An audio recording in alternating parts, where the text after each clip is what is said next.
businesses have been forced to close. Others have lost a significant percentage of customers. Now, this in turn has affected cash reserves and put many at the edge of bankruptcy. We are joined by Christian Kitumaini, the founder and CEO of G5 Business Makers, to talk about how best small businesses can survive this time.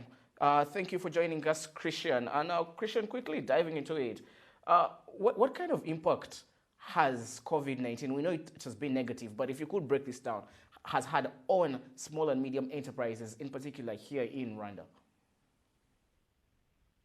Yeah, basically this COVID-19 has impacted the business very, very seriously. And we've seen some businesses in retail and hospitality that are basically declining in terms of their sales.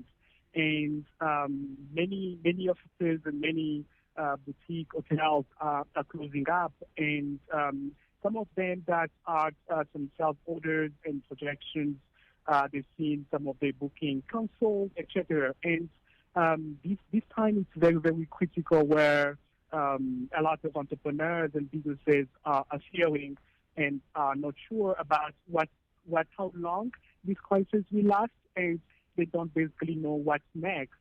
And it's very, very critical time where entrepreneurs are very, very frustrated and don't know what next, Arnold.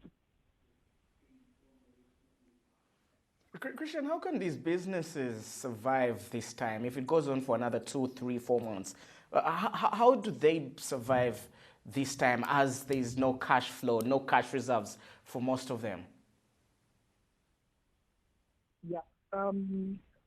One way that can help business survive is, number one, think of the supply chain. And because here we are looking at the supply and demand situation, and this is the exact good time for small businesses who produce locally made products to promote the made in Rwanda products to the end consumers, where they can look into their raw materials, because most businesses, we get some of their raw materials from China and the neighboring markets, and the airports are closed, the borders are shut down, and it's a good opportunity for locally made businesses to promote the local products. And then one way is to think about the total operating cost, because we don't know how long the crisis will last, and thinking about the operating costs that will enable the business survive the next coming 3, 6, or the next coming 4 months, it's very, very imperative. And here, when I talk about operating costs, I talk about managing the cash, because it's always imperative to be on top of your cash flow, to be also on top of your receivable. If there are some clients that owe you money, it's time to start checking your receivable to be able to have enough cash in and cash coming in the business. And another thing that can help is review the sales goal, review the projection, because things will not be realistically achieved in 2020. And it's time to review the sales projection. At the same time, you can reach to your bank and probably ask for a line of credit.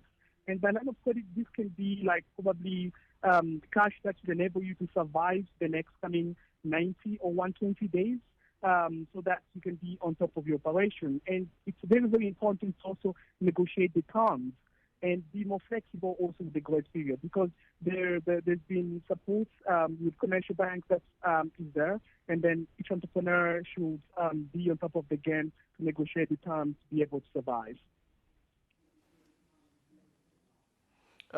Christian, great that you mentioned the importance of cash and the importance of dealing with the commercial banks for many of these businesses that have loans. But have you heard from the corridors of these banks an actual decision being made that maybe loans are going to be put on hold? What are the companies asking for from their commercial banks?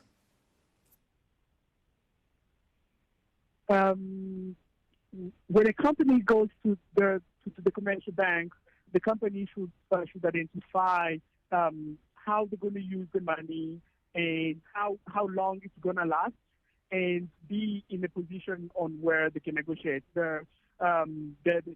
have commercial bank, we have different banks here that are ready to support entrepreneurs, and it means the interest rate it's average, but it's time for small entrepreneurs and even bigger corporates to think how they can be on top of negotiating some of the interest and some of those interests, and be on top of their cash flow.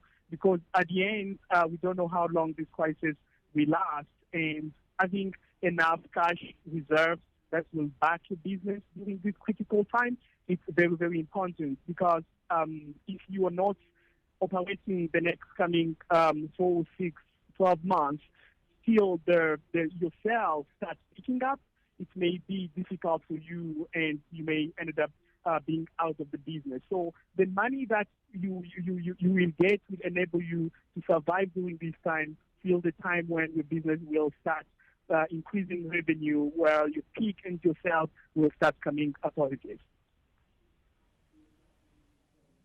And Christian, just before we let you go, we know you are privy to some of the decisions being made by CEOs because of your line of work and consultancy.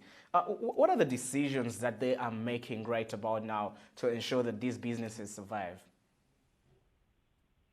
Yeah, this is really hard time. Hard times for humans, hard times for people. And there are hard decisions, like thinking of the team, where we in this together. People are very, very frustrated about their job. They don't know what's next. There is a lot of uncertainty, and CEOs this time should be there and in touch with their team, and on top of putting some safety measures and precautions and encouraging their team to stay safe. Word of encouragement and wisdom should be given to them. At the same time, I know it's a hard truth, because a lot of people are going to lose their job. I was reading an article by the International Labour Organization where more than 25 million people will lose their jobs, and it's very, very serious. And it's time for CEO to inform the team that we are in this together. If there's going to be some cuts or some reduction, they should think of not only laying off people, but rather probably working on some shift hours where they can probably reduce some people's salaries to still retain the people within the organization. At the same time, reduce some of the business operating costs. And at the same time, businesses should think about going digital, because